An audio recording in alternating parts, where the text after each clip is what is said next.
How's it going? In this video, I'm going to look at one specific lifter and give her prescriptions given her mobility limitations. We're going to look at Tamara, who posts on the site.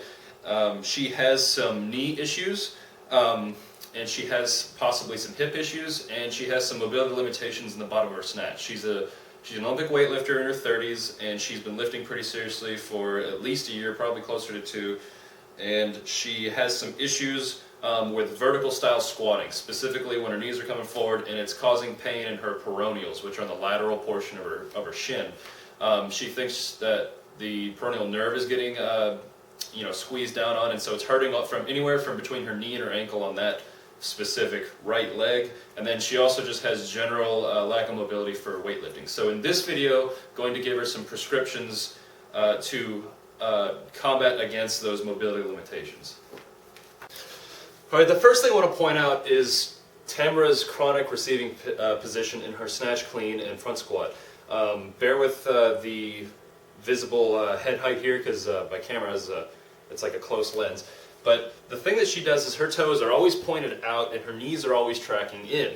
And so she always has this rotational force on the knee coming in, and then her foot is collapsed as far as anytime she's in a receiving position. Also, her left knee will turn in, which kind of like corkscrews her around, which is probably a result of that hip thing from her childhood, which we kind of don't know about. She had to wear a brace though, and then that's definitely something that's going to help exacerbate or cause any problem that either exists or create a new problem. So when she's catching, and there'll be a picture of this on the post, she will be here, and then she'll have a little bit of turn here where this knee is very forward, and then inside of this foot. So that's definitely going to cause problems, and it makes sense as to why we might have some pain in the peroneals if the foot is being everted out, which means that the foot is doing this as the shaft of the shank here, like the tibia and the fibula, are coming in. So there could be a lot of knee pain, and then it's also contracting these peroneals very weird, because they're basically contracting, because they are the muscles that do this, that do eversion. They shorten here to pull the foot like this. So it makes sense that they would be aggravated in that type of position. So let's work on them. It's important to note that we want to work on the peroneals because they are aggravated, but we also want to fix the underlying problem. And the underlying problem is going to be dependent on a combination of her ankle, knee, hip, and probably back mobility. So we'll get to that stuff in a second. First, I would recommend taking a lacrosse ball, and this is something that Kelly's talked about, and just working those peroneals in the muscle belly, because the muscle belly travels all the way down here. You can see me contract them as they shorten and lengthen as I move my ankle around. So stick the ball right in there, and we're just going to move around the soft tissue here. So once you tack them down, you can move the ankle around. It helps if you have something to set your ankle on, or your leg on, because then your ankle can hang off the end and you can work it through a range of motion. That's digging in right there for me, and that kind of is painful for me. So that's one way to work on the peroneals, and that's what I would recommend for her as the first thing to focus on to help alleviate the pain caused right here. But we have to address the underlying cause. We're just going to work from the hip down. Tamara said she has been working on what she was just calling the pigeon stretch. I call it the tabletop stretch, in which you put like your knee up on a box. This is obviously too low, but you put your knee on a box and you're stretching the external rotators while in flexion. That's good, but it's kind of like the beginning of how you can work on your external rotators. One thing that really helps me and some people that I've worked with so far is just taking the lacrosse ball and working it on the external rotators. Kelly did a video of this, but the significance of the video is that when he was working on it, he put the hip in flexion just like it will be in a squat. So you don't just put your leg straight down, because now your hip is an extension. You put it in flexion. And you work on all these areas in the lateral portion of the hip, the glute medius, which is up closer to the iliac crest here. You work on the TFL, which is on the side right here next to the rectus femoris. You work on, the glute maximus as you work back and stuff. So you work on this entire external rotator area around your hip. You can even go maybe a little bit below the actual acetabular, the actual socket. You just work the ball around this whole area for at least 2 minutes. So time it, work on it, find a sticky spot, just hang out there, kind of just lightly roll over it. Lightly meaning slowly rolling over it, but you want this to dig in, hence the use of a lacrosse ball. So that's really going to free up the tissues of the external rotators. This can be done prior to squatting. It can be done anytime. And for Tamara, I would recommend that she do it at least every other day, but I would do it before every time she squats. The next thing I would have her do to prepare for squatting, and I would have her do this every time she does any type of squatting, which is every training session, is to open up the anterior hip. The thing that works the best to open the anterior hip is to use anterior joint distraction. So when you distract the joint from an anterior perspective, that means that you have something pulling the joint forward. So the head of the femur is coming up and attaching in the ball and socket joint right here, right? When we have this tension from the band, it's pulling the head of the femur forward. And so it's providing tension against these anterior portion of the hip. So when you're in this position, and when you haven't done this before, it helps loosen up this anterior hip. But then you can add to this by contracting the glute back here, because the glute is a hip extender. So when it's contracted down, your hip is in extension as far as it will go. And when you extend your hip, it opens up the anterior hip, because these are the hip flexors. So if this is tightened down, this is going to be stretched. So you can just contract and release here, but then you can also complicate it, or work it even more by contracting and then flossing through this end range to go into more extension, especially with respect to the other thigh, the other femur. So when you sink your hips forward, that helps open up that anterior hip even more. I've even been playing around with doing torso rotations back and forth while flexing the glute. If you're tight in one end range, like I'm tight right here, you could work the end range here while flexing the glute. So after hitting that, the anterior hip is opened up, and now we take it over and hit couch stretch, which many of you know what couch stretch is. You're in complete knee flexion, and then you go and you can work here. I would recommend a two-part couch stretch. Number one is when you sink your hips forward. When you sink them forward, you can hold and then contract and release with your glutes. And then the second portion is going to be posting up so that your torso becomes vertical. Either way, keep your lower abs tight, your belly tight, and you can contract and release in both of them. If Tamara did that, then she's going to really open up this anterior structure of the hip, which is going to free it up to actually get into this knees over toes position. But let's continue working down. We open up the anterior hip because it's attached to the hip flexors. The rectus femoris attaches at the hip, goes down, and attaches at the knee. It's the primary quadricep. There's 4 muscles, but not all of them attach here at the anterior hip. The rectus femoris does. So what we can do is we can work on the distal portion of the quadriceps to help free up the tension at the knee. Now, all that anterior hip stuff can be done prior to squatting, but this next thing should be done probably after squatting or at night or something like that. Basically going to work on the suprapatellar pouch, which is this area right above the knee. We're going to use a term that's called tacking stretching, in which we tack muscles down and then move the joint through a full range of motion so that they slide over one another. It helps tissue slide over one another. So, in order to do that, a bunch of stuff in the way, you're going to take the ball, stick it right in that spot, right above the patella. That's where the common tendon comes down. All 4 quadriceps come in and attach. And then the tack and stretch would just be flexing and extending the knee under control. 1/1000, 1/1000.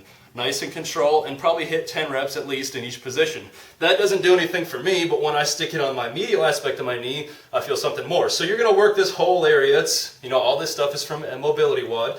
So work this medial part here, and tack and stretch there, and then work the external portion, tack and stretch there, and you can even tack and stretch the actual muscle belly up in here. So you stick it in there, it's digging nice and deep through the multiple tissues, multiple layers of tissue, and then tack and stretch there. I feel a little bit there. So we have tension in the whole system up here that's actually going to cause tightness at the knee. So this is a way, not before training, but after training and at night, to improve the amount of tension at the knee. In other words, alleviate tension at the knee. You can also take this medial part of your vastus medialis right here, the medial part of your quad, and just spend a couple minutes just rolling it away from the knee and working that on the knee right there. So you can spend also another few minutes here, and this is how you can free up all this tissue to alleviate tension at the knee. But a weightlifter spends a lot of time in this forward knee position because they're catching stuff and they're supposed to be forward. So there's a lot of tension at the knee.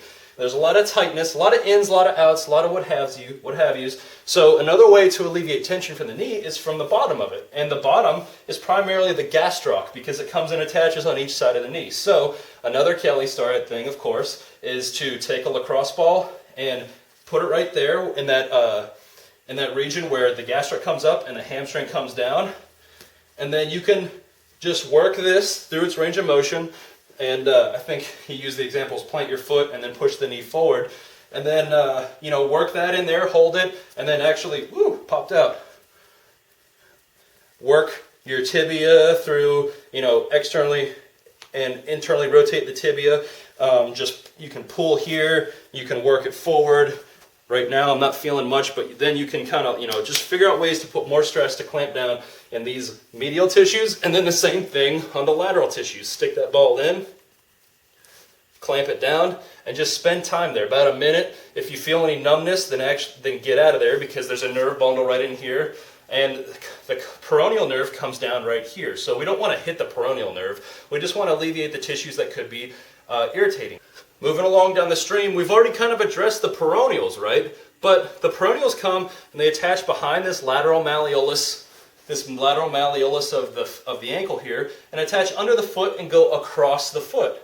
And we also know that Tamara has a chronically rotated out position, which means that her foot is going to have a drop right here, this collapsed arch position right here, whereas it should be a nice and stable arch here. So I would have her work on her feet, which is going to be you just using a lacrosse ball across all these structures, because if they're chronically tight, that could, exacerbate some things here, but also now we need to strengthen some stuff. So I would point her to the 6 drills that I put up on the website, 6-foot drills, in which you walk on the outside, the inside of the foot. You walk with external rotation, which she already does, then walk with internal rotation, and then you also walk on the heels and on the base of the toes backwards. So that's a 6-part drill that you can work to strengthen the arches. But the other common ways to strengthen the arches are actually using them, like pulling on a towel to roll it up like this, spreading the toes apart and holding it. So this is just spreading the toes, 1,000, and then release, spread the toes and do that until fatigue. And then another way is to cup the foot on the ground. So I'll show you, like if her foot is normally collapsed here where this portion of the foot touches the ground, then cupping the foot would create a nice little arch here, right? It almost like shortens all these muscles to contract them, because the foot doesn't really, these muscles don't have a contraction to move things, so we got to make a contraction here by cupping, 1,000, and release. Cupping, 1,000, and release. And you're using all the flexors in order to do that, because the toes grip the ground to cup the arch, and then release. So we got spread, and we got cup, and this should be done like a daily, at least every other day type thing, and could probably, be done consistently for several months before it even shows any improvements. But I would have her start working on that, because she needs to have a long-term change in how her gait is. Her gait is very here, where the transfer is toe out, knee tracking in, and that's going to cause problems, especially for a lifter. So it all starts on the ground and works its way up. This is a critical ankle mob that can help improve the range of motion of the ankles, which is pretty important for relieving tension at the knee from the distal aspect, because if you loosen up the gastroc and the soleus, then it relieves tension at the knee. But also it helps the knees come forward because it frees up the joint. So it uses anterior and posterior joint distraction, and this is a fantastic piece of mobility that I use personally, and I have pretty good range of motion, and this helps me get into snatch and high bar squat and clean positions a lot better. So it uses anterior and posterior joint distraction.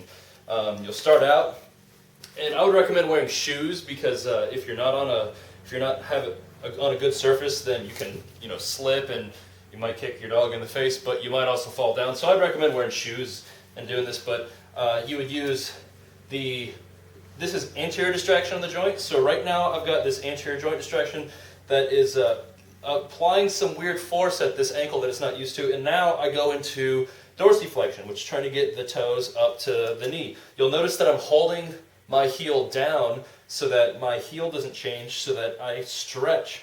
And then you can stand up and do this and help push your knee forward, but I'm holding my heel down so it doesn't move, and I'm also maintaining a good arch and not collapsing my foot. So you can also push your knee out to create this angle at the toe, which is conducive to high torque squatting.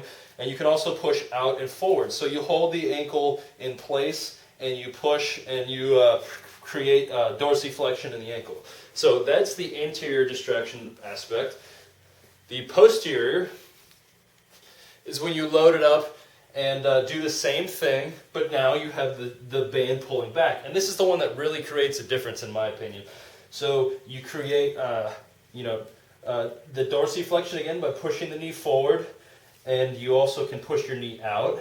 And I'm holding my heel down, and you can also have someone hold your arch in place, but I'm focusing on keeping the weight on the outside of my foot. So by using that anterior and posterior distraction, you can free up the range of motion of the ankles. And I've got a little bit more range of motion on my right ankle right now compared to my left. I don't know if you can see that, but it really helps improve the range of motion of the ankle so that the knees can track forward at the bottom of a squat. And that's really effective when you're wearing your weightlifting shoes, and get that little bit of a degree of improvement. So this one is critical, and I think it'll really help a lot of people. So I tried to make this video incredibly concise and fast, so you're not sitting here watching a long-ass boring video. So let's review it really quick. She's got weird mechanics in which her knee tracks inside of her toes. And so the things we want to work on, let's start at the hips, work our way down. We want to open up the anterior hip. We want to improve the external rotators. We want to alleviate tension above the knee. We want to work on the peroneals, and we want to work and try and strengthen the feet. So to review, we're going to use banded distraction, anterior distraction at the proximal hip to open up the hip, and then we're going to hit couch stretch after that. That's done every day before squatting. Also done before squatting is spending 2 minutes on the ball, lacrosse ball and external rotators. Work that in, so that can help get the femur out so that it tracks over the toes properly. At night, I would say every day for a few weeks, and then maybe every other day, working on this suprapatellar pouch right here with tack and stretch.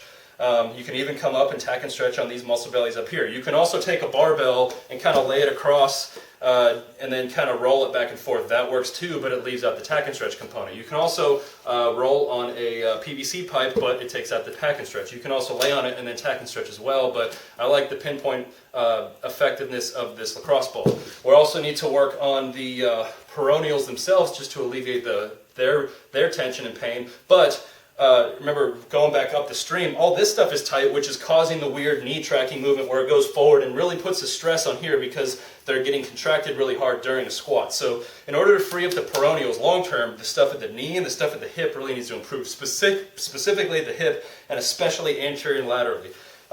Moving on down, I think a long-term point of emphasis should be improving this whole arch thing, and then long term, we're thinking like taking a year to do this, trying to move in the toe angle even when walking. I would make it a point to walk on the outside of the foot, the lateral portion of the foot. That might help turn the angle around, but she's going to have to work on strengthening the arches in order to improve that foot action over time.